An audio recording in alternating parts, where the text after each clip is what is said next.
You're about to hear from the serial messenger.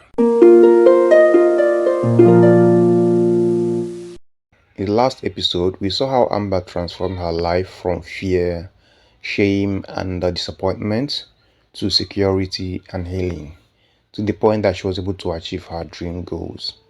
So the question would not be, are you trying to say that she achieved all that just by having the knowledge of good? And are we trying to say that anybody can transform one's life from hurt, fear, shame, and all negativities to healing, security, confidence, and all the positivities just by having the knowledge of good? In this episode, we'll be answering the question, and we'll also be looking into how knowledge works in order to make that a reality. Knowledge of good is enough to transform any negative situation into the positive because of these two properties of knowledge. And you can call these properties of knowledge the mechanisms by which knowledge works. And you can say this is how knowledge works. The first property of knowledge we will look into is that knowledge is simultaneously bidirectional. What it means is that once knowledge strikes in one direction, it automatically strikes in the opposite direction. It does not strike in one direction and remain like that.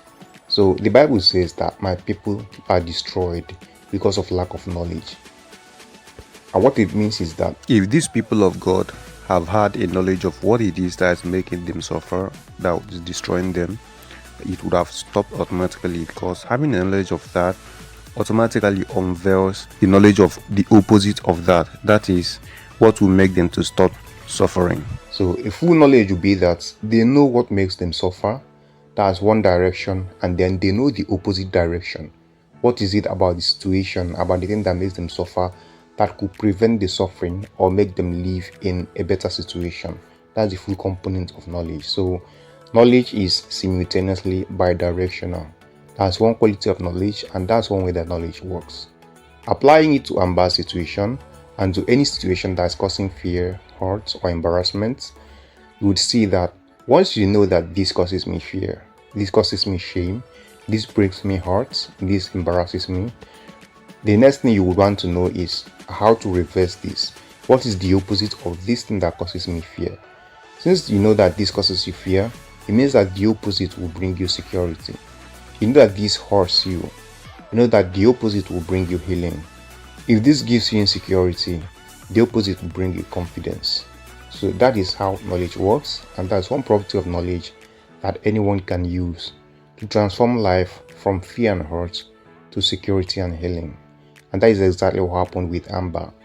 She had a situation whereby she was shrouding, she was hiding in fear, she was afraid of being seen in her mother's light. The dynamics of her family kind of put her in a situation whereby she couldn't confidently go for what she wanted, and she was hoping that she would be able to do that by the time she goes to the city. But then she met a defining moment. She was trying to protect her reputation, but at the cost of her business, because she didn't have the money to use standard equipment, standard oil for her production. So she now found out that, okay, what's keeping me down here is fear. Fear of being judged. Fear of taking a risk that could make people label me as being like her mother, who was already known for being promiscuous and adventurous. So fear of adventure kept her shrouded, and she hoped that from doing small things she would be able to save up money to now do the bigger things. But she could see that that was not working for her, especially given the condition of her family, where her earning was almost what the family relied on for their feeding and survival. By the time she got the opposite of that knowledge of fear, which is confidence, which is venturing, taking risk, which she got from her brother's question, why didn't you do this while you're on campus?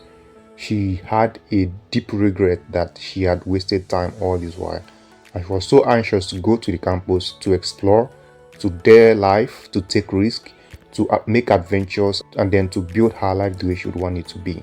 And that's what she did, and it worked out for her.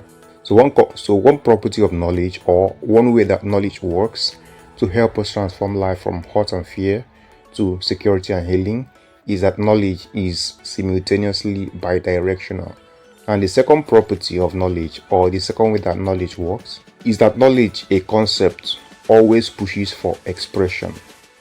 knowledge, a concept, always pushes for expression. So knowledge has two forms of existence: the concept and the reality.